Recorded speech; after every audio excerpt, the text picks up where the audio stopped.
Hello, welcome to 99% Geek Presents an audiobook theater podcast. I am your host and writer behind 99geek.ca, Andrew Geczy, and this is being recorded on Sunday, March 14th, 2021 at 11:11 a.m. My goal in life has always been to write for television, but it's a goal I've had little luck so far in attaining. So instead, I've resorted to self-publishing novels on Amazon, but writing the monthly chapters like episodes of TV shows that people can download at patreon.com/99geek. Every chapter is released in 4 parts, a teaser and 3 acts, and every month features a different book spanning both science fiction and fantasy and every genre in between. That's right, I wrote all the books featured on this podcast, working ni- uh, trying to make ends meet in what feels like a poverty nightmare. I was thinking of the old text. I'm doing all of this alone, living off employment insurance. I don't have a budget. I don't have a team. No editors or producers. I have no backup, no support. I'm completely alone, pro bono, with nothing but my passion for telling stories, and thus I ask you not to judge me or my work or my production values too harshly. I'm doing the best I can, trying to wear all the hats. Tonight, we'll be reading from Phase 3 of Season 1 of 99% Geek, a chapter of a book entitled Royalty. Remember, you can follow along at patreon.com/99geek. Chapters are somewhat standalone, but at least make sure you start on week 1 for the recap. This is not week 1. This is chapter or episode number 1 of Royalty, entitled Concerning Royalty. And so we continue with week number 2. Shunk, shunk, shunk, shunk. Oka preferred the sounds of construction. The loud, rumbling footsteps of the coming horde were so overwhelming that the very gates of the wall shook as half of Goldak's forces marched forlorn from the camp. March was the wrong word. It was more like skulk. They were trudging hopelessly towards their doom. "This is not good," Elrig kept repeating beside Oka. "This is not good. This is not good." He dropped his dagger in his nervousness for what wasn't the first time, and reluctantly slid it into the holster they'd provided him. Oka shook her head, but didn't say anything. She too was nervous, thumbing her at her given battle axe with subconscious worry. It figured they would give the orc a battle axe. How stereotypical. The reality was she'd never wielded an axe in her life. But how different from a sword could it be? Oka was shoved forward from behind, the two of them smack dab in the middle of the formation. There would be no sneaking off for them. "Faster!" the foreman yelled from his incline, though the slaves paid him no mind. There was nothing he could really threaten them worse than meeting their horrific death on the battlefield. There's nothing he could really threaten them with worse than meeting their horrific death on the battlefield. That sounds better. Instead, he hopped off his incline and grabbed a sword and shield from a pile. "Come on, you lousy dogs," he yelled. "You call yourselves men?" "No," Oka muttered, not meeting either qualifier. She was neither human nor male. Not that it would do her any good getting out of the fight. "Foreman!" came a yell from above, and Oka could make out Drog lean out over the gate from above as they passed. "Yes, Drog." That sounded too much like the goblin. Yes, Drog. I don't know, whatever. The foreman said, straightening. "Going to convince me not to go?" He gave his superior a shit-eating grin. Drog took a good minute before responding, and the entire line stopped as if waiting for his response. "Good luck," he said at last. And though the grin on the foreman's face disappeared, he gave the lieutenant a respectful nod. "Yeah, heard him," the foreman yelled at the conscripted soldiers waiting for his next move. "Let's show these assholes that we don't want to die today." He banked off and charged south from the gate, the slaves around Oka cheering in agreement and following after him. Oka wanted this to be her chance to try and escape with Elrig, but still the soldiers around her kept shoveling her and jostling her in the proper direction. It was all she could do to grab hold of Elrig's hand and stay at his side. It was hard running across the sands of the desert, but they didn't have far to go. As the foreman stopped at the tallest hill beneath the ridge, they still couldn't see any of the actual army behind the ridge. Whoever had been holding those crucifixes must have been tall indeed. The burning husks of once men nailed by their wrists and ankles were nothing but blackened skeletons now, and Oka could make them out clearly. Against the crucifix, the floating crosses. Seemingly floating crosses. I don't like these crosses. Crucifixes. My apologies. All right. The other army was close. Clearly. Line up! The foreman spoke, gesturing left and right around him. On this hill! Come on! Make lines, people! And put on your game faces! That last command seemed specifically directed at one human slave male who had tears streaming down his cheeks. Let's try and get as far back in the line as we can, Elrig whispered loudly enough to be heard by her over the booming around them. Without letting go of his hand, she tried to do as he suggested, but it seemed that they weren't the only ones with such an idea. By the time the chaos and shoving had subsided, they were just behind the front line. Shit, Elrig muttered in disappointment. Oka looked around at the men and women of various races forced to line up there beside her. She knew she didn't deserve to be there in that moment, but did any of them? She caught the foreman looking at her, and he gave her an understanding nod. Or maybe it was a sympathetic one? He knew what was going through her head. He didn't want to be there either. She answered his nod with a middle finger, and another shin-eating grin formed on his lips as he looked back towards the ridge above them. The first of their opposing army made it to the top of the ridge, a 12-foot-tall ogre stopping at the top of the hill, clad in slick, shiny black armor from head to toe.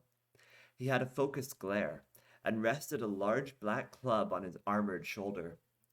The rest of the opposing front line assembled at his side, a similar variety of races and sexes as Goldak's army, but all clad in the same uniformly black, sleek armor. And all looked resolute and well-trained. Oka could tell that they had real experience behind them, likely hours a day of drills and sparring, perhaps even a real battle or two. The Black Army continued taking their places along the ridge and down both sides. The two sides closed in, surrounding them on both the left and the right. They could still retreat back the way they came, fall back behind the walls of the camp. Oka didn't think that was the foreman's plan. Hoorah! The army spoke as one as they stopped marching and stood perfectly still. The echo of their cry was a stark contrast to the otherwise eerie silence that had fell over both forces.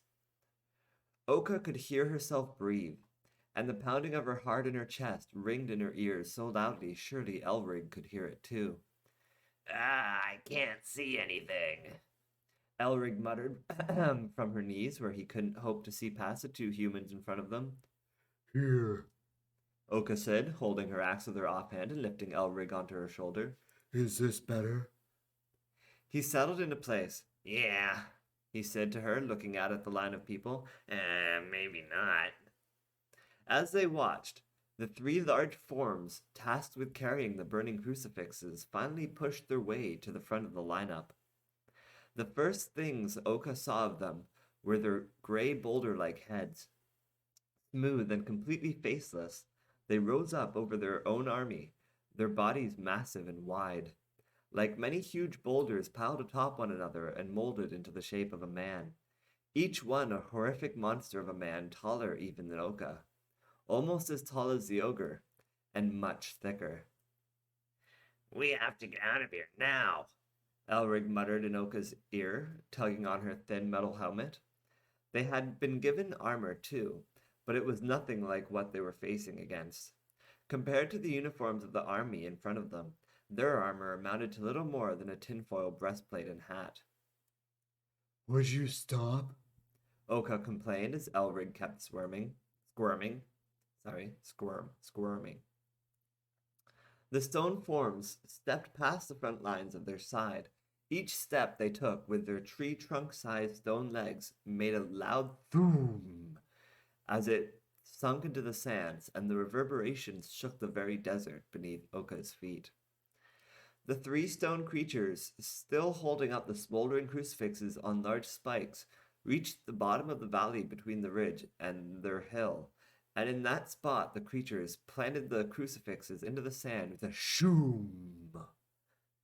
The three stone forms were perfectly synchronized.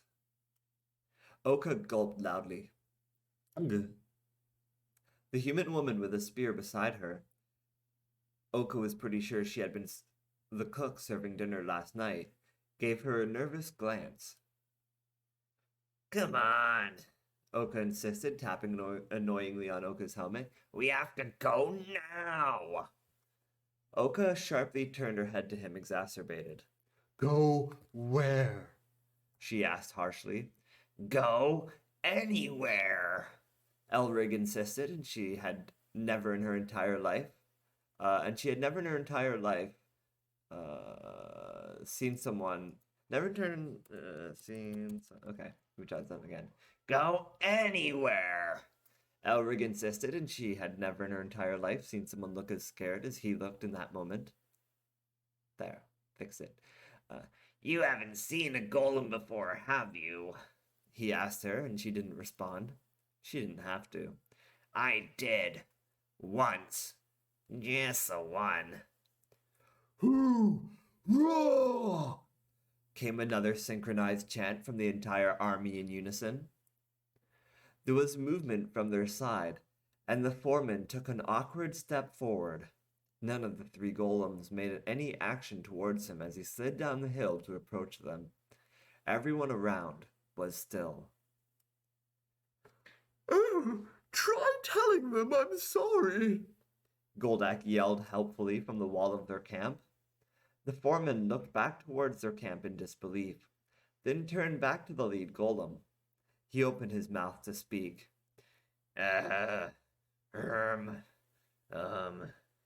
He's sorry.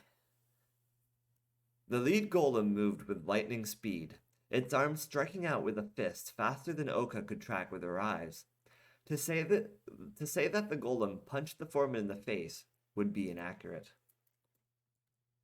Instead, it would be more accurate to say the golem punched through the foreman's face and skull and out the back of his head. The foreman's head literally exploded from the impact, blood, viscera, and brain matter raining so far back as to splatter against the men who had stood at his back. That feels like something. Okay. Oka was thankfully too far to the right to be in the splatter zone.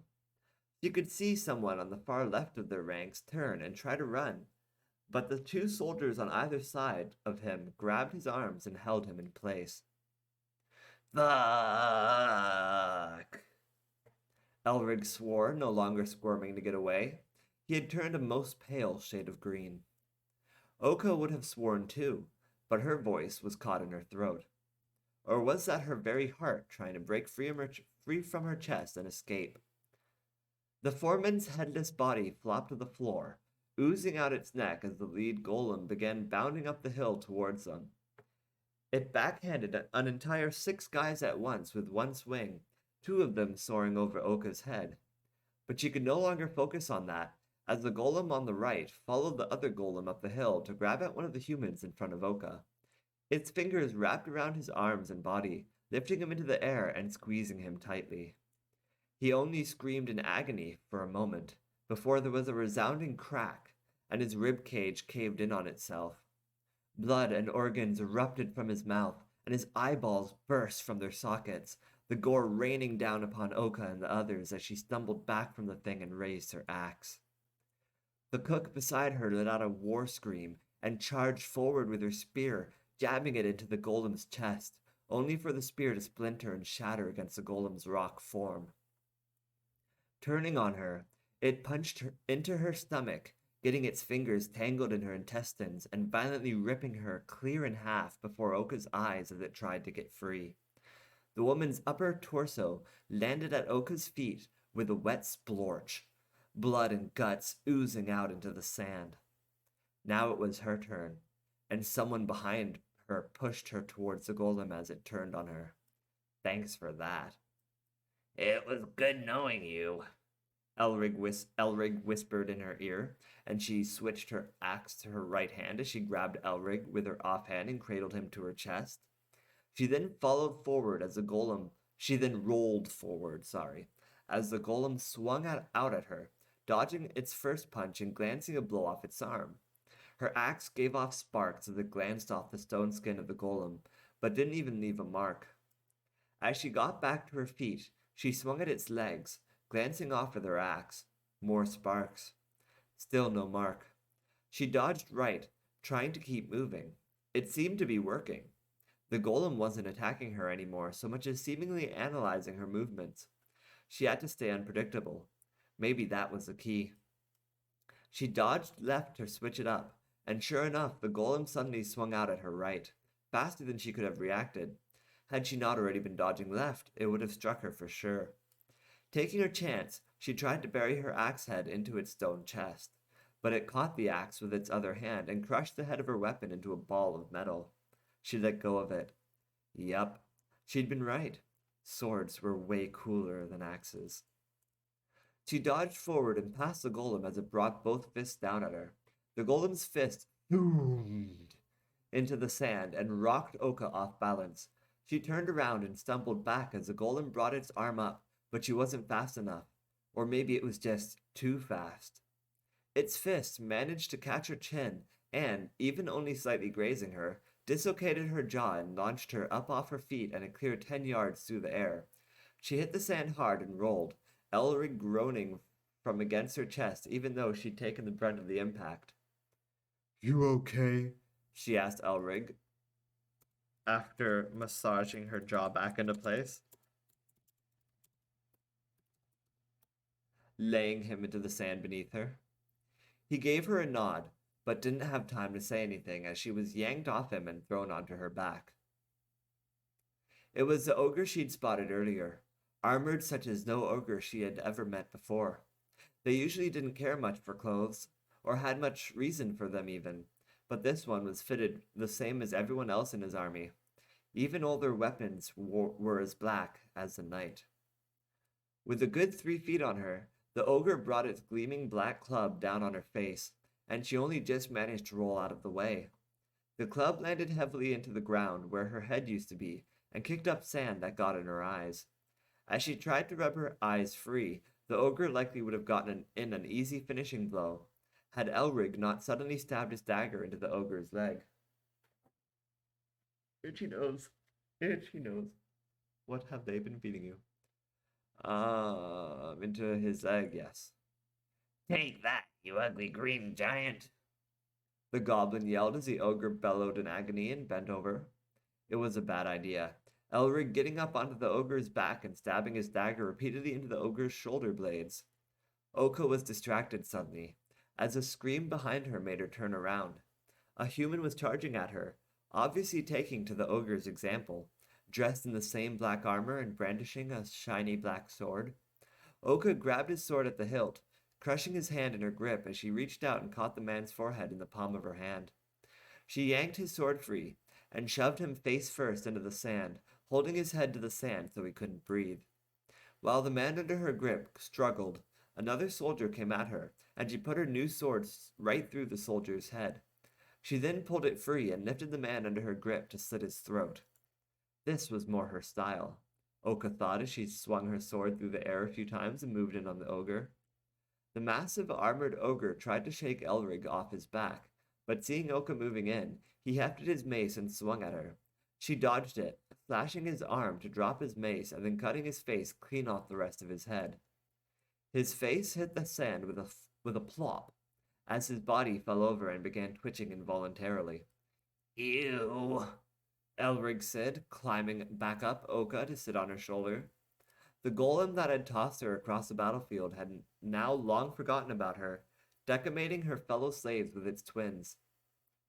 Their lines were scattering, but that gave the rest of the army their cue to move in. A black-armored human woman came at Oka with a black sword of her own, and Oka swung her blade to deflect away her attacker's first blow. The woman thrust in with a stab next, and Oka just barely got her blade up in time to lock with the woman. The woman kicked off her and jumped back as a black-armored male came in from her side. He slashed down at her arm. That's not right. Came in from Oka's side. The woman was the pronoun participant there. Came in from Oka's side. He slashed down at Oka's arm. Now I can use her. Cutting her deeply, and with an angry yell, Oka impaled her blade through the man's chest. It seemed the only metal that could cut through their armor was her own. Itchy nose still. Give me a sec. Ay. Much better. Alright. She pulled her blade free from his body, but where he dropped, two more took his place. She tried backing away from them, parrying one sword and then the other. Turning to run, she found herself face to face with a black-clad orc. He growled at her, and her blade met with his. He growled again in her face this time. His spit getting all over her face as he gnashed his tusks together. Male orcs could be so brutish. It was, perhaps, why Oka didn't usually get along with them. She put all her weight into throwing his sword wide with her own, and then shoved the orc back with her body check. Turning back to the two soldiers she had chased, that had chased her away, she managed to slash through one's best breastplate. Let me do this whole paragraph again. She put all her weight into throwing his sword wide with her own, and then shoved the orc back with a body check. Turning back to the two soldiers that had chased her away, she managed to slash through one's best breastplate, but the other locked blades with her, and the orc was moving in from behind. Grabbing Elrig off her shoulder, she threw him at the orc, and he latched onto the orc's head, stabbing the male orc repeatedly with his dagger directly in the eyes. The orc howled in agony as Oka turned her attention back on the human male still standing. Their blades met again, and again. He came at her with a vertical slash, then a horizontal one. He wasn't actually as strong a swordsman as she would have taken him for, but admittedly neither was she. Better enough to beat him, perhaps. As he came in for a diagonal slash, she knew she could finish him in a flourish. But then, the skilled woman came in on her again, grabbing her sword arm and turning her so her sword arm was thrown wide as the woman's blade came to her throat.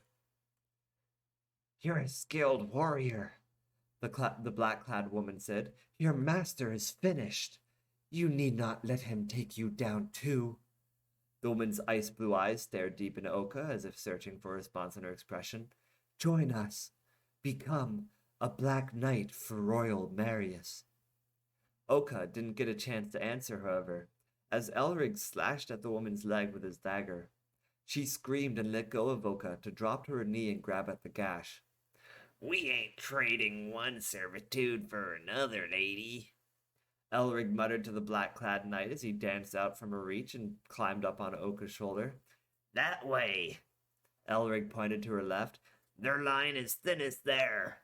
If we can break through, we might just survive this." "Archers!" Lieutenant Drog called out along the wall. Oh, I forgot to do the scene change.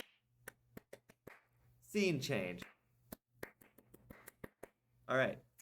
"Archers!" Lieutenant Drog called out along the wall, unhappy with the way the battle was shaping up. "Notch arrows!" "Are you mad?" Goldak insisted from beside him. "You'll hit our own people out there." Drog grabbed the back of Goldak's head and forced him to stare out at the chaos and death on the wastes. "Look at the battle, Goldak," he growled at his partner. "Really look. It's already over." Goldak swallowed and didn't seem to have anything smart to say now. Instead, he muttered, "I'm starting to think this might all just be my fault."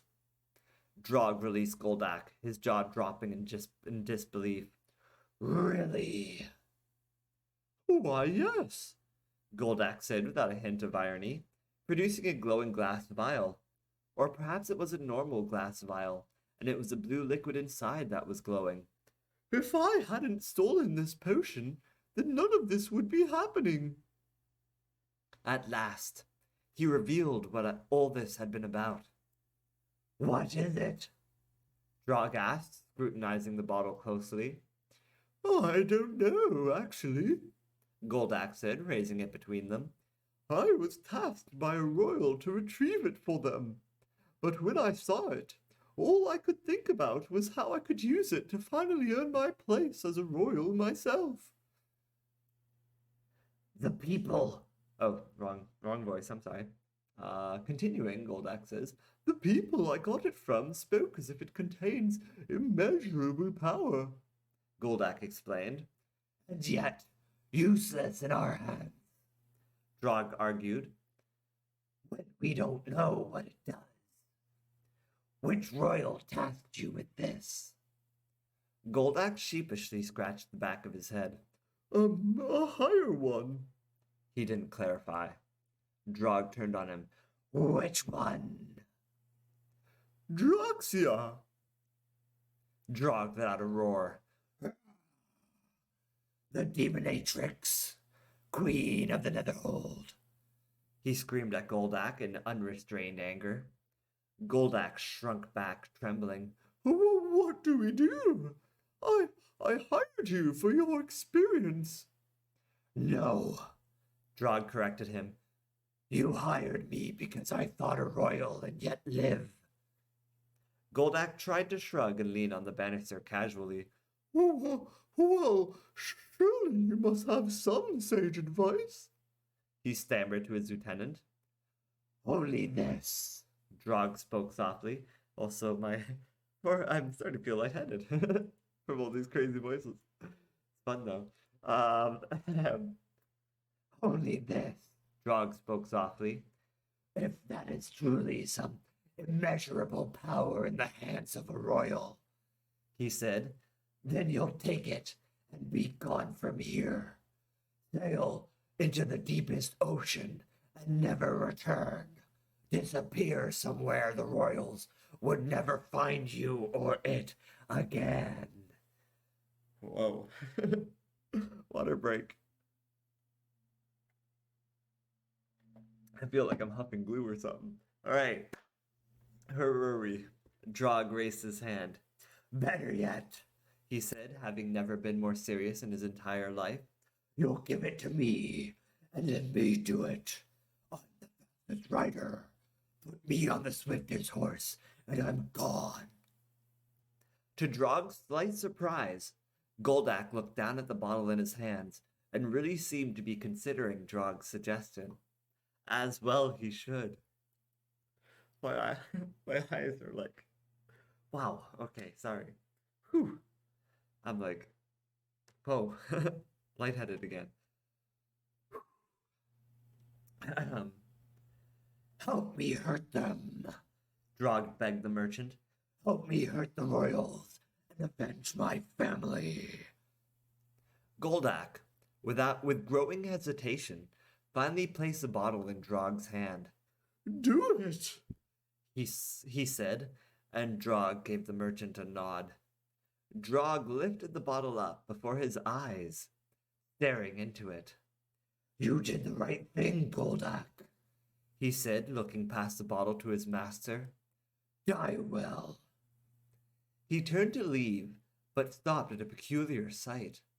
Where the sun was setting in the west, the days in the waste often shorter than elsewhere in Chaldean, there seemed to be a strange fog rolling in.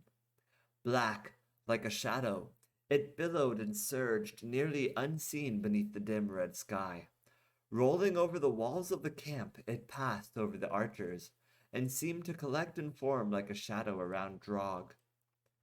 What sort of magic is this? Drog asked in surprise, looking at Goldak confused as the smoke around him formed into the shadow of a man, and then impaled him through the chest with a sharp, shadowy appendage. Drog uttered involuntarily. the shadow tearing through his lungs as it lifted him into the air and formed into a young, pale, white 18-year-old boy. He had short, pale black. He was pale. He had short, black hair, a handsome, chiseled yet boyish face with black lips and dark eyes, and a flowing black robe that made it impossible to tell where the robe ended and the shadow began. Marius, Goldak stammered, backing away from Drog in fear. Drog couldn't breathe, his vision swooning, the agony in his chest beyond words. He could feel his strength failing. He could see the bottle in his hand slip away. And he saw the royal Marius reach up and catch the bottle in midair. Excellent. That sounded too much like birds there. Excellent. Good Smithers. That's exactly what I wanted. No, I want something more like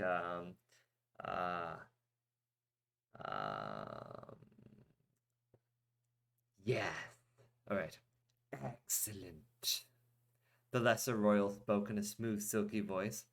This is exactly what I was looking for. Excellent. This is exactly what I was looking for. He allowed Drog to fall into a heap at his feet, and the lieutenant could only watch in vain as Marius approached his master. I must say, Goldak, you disappoint me, Marius said, not even walking so much as floating forward. It was as if he existed somewhere between shadow and man. Goldak didn't even try to run, but instead collapsed to his knees. But please, don't kill me, he begged the lesser royal. Marius stopped in front of the merchant and removed the stopper from the potion's bottle in his hand. Bringing it up to his nose, he took a whiff. He whispered, a little ripe. Regarding Goldak, he continued, I really thought you'd last longer. I mean, you did say you were royal material. He raised the bottle between them. But this, he said of the potion, this is the only real royal material here. He floated closer to Goldak, and Drog could only watch, wheezing for air as he suffocated and bled out. Do you even know what this is? Marius asked the merchant. He lifted the bottle so that it hovered over Goldak's head.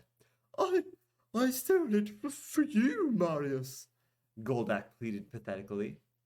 To strengthen your power, so that you could help push my application to the council. Marius smiled and began to tip the bottle over. But they've already discussed your application, Goldak. He spoke softly and allowed a single drop of liquid to fall from the bottle. It's been declined.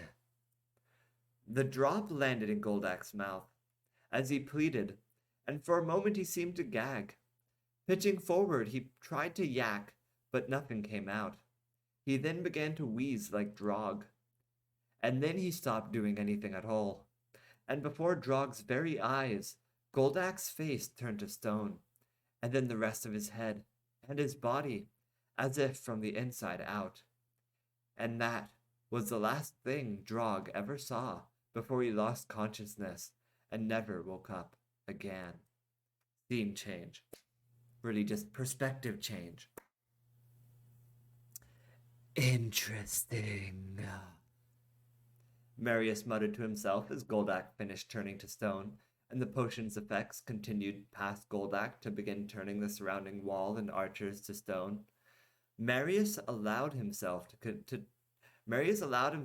to turn completely to smoke and waft over the wall before the stone spread to him. We're done here, he called out to his army as the stone enchantment spread to consume the entire camp and began spreading out across the sands of the barren wastes. Take what slaves you can and pull everyone back. He hadn't expected the Medusa poison to be quite that potent, and he wasn't about to lose people to just a drop. They pulled back, the enchantment finally coming to a stop as far as the ridge, where it all began. Marius gave the fort one final regard. It was frozen now. The entire camp and everyone in it was suspended in time, stone statues of once real people and lives. A fitting warning to anyone who would come by it, and a reminder even to Marius. He knew better now than to rub elbows with a merchant ever again.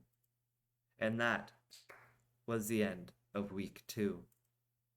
I hope you enjoyed this week's scene or chapter part, so to speak. The second week of Royalty. I hope you're enjoying Royalty so far because it's awesome. Yes, it is, I think. I hope you think so as well. At least doing the voices is fun. And the gore was fun too. Anyway, my name is Andrew Geczy, and my brand is 99% Geek, found at 99geek.ca. I'm a writer, writing monthly chapters of novels like episodes of TV shows, releasing them in 4 weekly segments, a teaser and 3 acts on Sundays on my Patreon page. Every month it's a different book, over a range of genres, and they sometimes even cross over and connect. At the end of the month, the finished chapter is added to the PDFs attached at the bottom of every post, and finally the finished books are self-published on Amazon. There's a dark fantasy story about a post-apocalyptic world where powerful royals rule and enslave the remaining people struggling to survive on the last remaining landmass. There's also a sci-fi story about a people on a dying world who have built a ship to a new one, but their project is almost brought down by a terrorist organization within their own ranks. Finally, there's a crossover story where characters from my other books are brought into the distant future where the princess of a far advanced civilization, one that lives in a solar system-sized megastructure around a Dyson Sphere, needs help defeating her twisted, power-hungry brother. And all these stories will be outside the paywall for all to enjoy as new episodes release weekly, and the finished chapters will be attached to the bottom of every post on the site in convenient PDF format readable on computers, tablets, ebook readers, and phones at the end of the month. But that's not all my stories. There's also urban fantasy tales about a teenage girl turned into a vampire against her will, or a scorned lover investigating paranormal phenomena, or a journalist covering news and politics in the Middle East. There's a fantasy story about a fallen angel trying to stop the end of the world. All these stories are published and available on Amazon, and are also safe and sound behind the paywall in PDF format attached to an archive at the top of my Patreon page. Only viewable by subscribers, my entire library of work, thousands of pages worth, is easily accessible to every subscriber at any level. There's even a Geekly Weekly blog which covers all the news you may have missed over the week, as well as ranks the week's worth of television and makes predictions on what new pop culture things might be in the public consciousness for the next week. Finally, I do video game streams, both multiplayer matchmaking as well as single-player campaign playthroughs. You can see me play games like Final Fantasy, Call of Duty, Hitman, and more. And you can see it all in one place. So stay tuned and maybe subscribe. It's only $1, and the support you show will go a very long way, I promise. There are also higher tiers. Give $5 one month and you can name a character or a location or suggest a thing you might want to see. Basically, you get to give a noun, and then I promise to incorporate that noun into one of my stories, somehow. Maybe not the same month you give the suggestion, but within 3 months, guaranteed. No matter how crazy, you can't sabotage me, I promise. I think of it, or you can think of it, like a fun improv game. We can both think of it like a fun improv game. And you can keep giving nouns. For every month you pay at the $5 tier. Or if you give $10, you don't get 2 nouns, but you can give a description to go with your noun. Describe the personality of your character, or the look of your location, or the importance of your item. For $10, you get a noun and a description. You can also give $1 towards supporting my efforts at video game streaming or my weekly blog if that's more where your interests lie. I'm as poor as it gets, living paycheck to paycheck and sometimes starving, so I understand if you are too. I don't want to take food out of your mouth, your attention is enough. Say something, comment here, or at the very least, follow me on Twitter at Andrew Geczy. That's ANDREWGECZY, which is also what you can search on Amazon to find me there and all my books. Or you can go to Instagram at WingCommander4. That's at WINGCOMMANDER, Roman numeral 4, IV. Live long and prosper. May the force be with you. Long live Marceline the Vampire Queen. We are the 99% Geek.